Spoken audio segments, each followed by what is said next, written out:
कहते थे कि उससे कहलवा दो,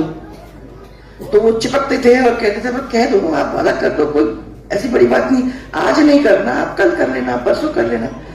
मैं तो आपको इतना ही वादा कर सकती हूँ कि कोशिश में कमी नहीं छोड़ूंगी, पर मुझे विश्वास है कि ये काम हो जाएगा, तो मैं आपको वादा कर दूंगी कि ये काम हो जाएगा।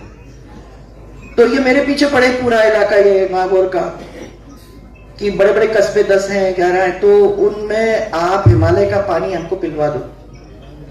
तो मैंने कहा कहां से लाऊंगी मैं हिमालय का पानी और कैसे करूंगी इन लोगों को पानी, कैसे दिलवाऊंगी। परंतु महाराज मैंने वादा किया गलती से, पर वादा करने के बाद मैंने इनको 5 साल के अंदर ये सब बड़े कस्बों के अंदर जो वादा किया था उस वादा को निभाकर इनको पानी पिलाया। तो मेरा मानना है कि जब मन है, जब संत का आशीर्वाद है और आप मन में एक चीज को गांठ बांध लेते हो और भले के लिए करते हो किसी और का, तो वो भगवान काम करा के ही देता है, क्योंकि वो उसकी भी आवाज को सुन रहा है और हमारी भी आवाज को सुन रहा है, और दोनों की आवाज को जुड़ करके अच्छे काम अगर कोई कर सकता है तो करवाने में, मदद में कोई कमी नहीं छोड़ता है। महाराज मैं मानती हूं कि ये जो धर्म की जो व्याख्या है वो अलग अलग है, परंतु हम लोगों को नैतिकता और न्याय के रास्ते पे कैसे चलना,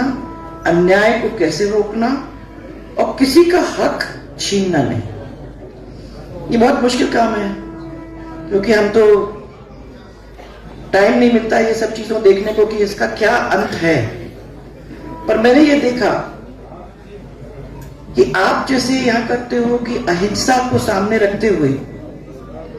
और अहिंसा को सबको बताते हुए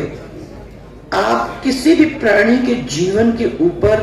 कोई भी उंगली न उठा सके ऐसी स्थिति कराने की कोशिश करते हो, तो फिर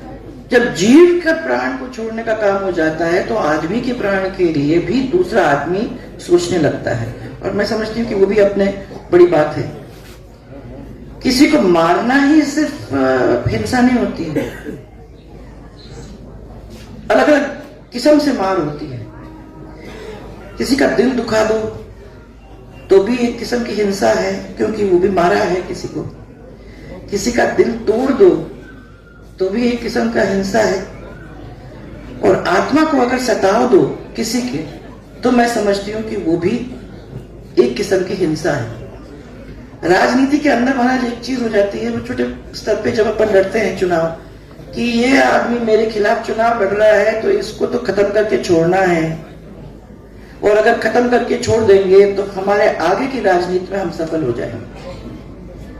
तो भगवान के सामने मैंने हाथ जोड़ करके ये देखा है, अगर ये करते हो तो नुकसान अपना होता है। सबसे पहले अपन दूसरों का भला करो, उसके बारे में सोचने की अपने को जरूरत ही नहीं है महाराज। और मैं इसीलिए आज ये समझती हूं कि मेरे को आप मिल गए,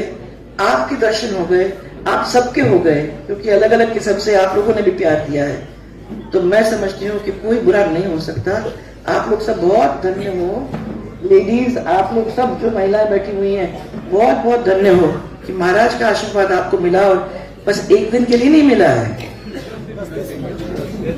एक दिन के लिए नहीं मिला है, आप लोगों को बहुत दिन के लिए मिल रहा है। कितनी बड़ी चीज है, वो आशीर्वाद मिलता रहे और इसी तरीके से आप आगे बढ़ते रहे ताकि वो आजीवन मिले, तो मैं समझती हूँ कि बहुत बड़ी बात होगी। मैंने महाराज जी का टाइम तो ले ही लिया, महाराज जी का आशीर्वाद मैं लूंगी, और फिर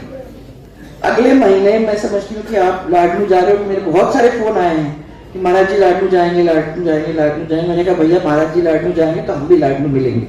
तो मैं भी वहां आके आपके दर्शन कर जाऊंगी। जब भी मन ऐसा होता है महाराज आपके आऊंगी, आप मेरे मन को और थोड़ा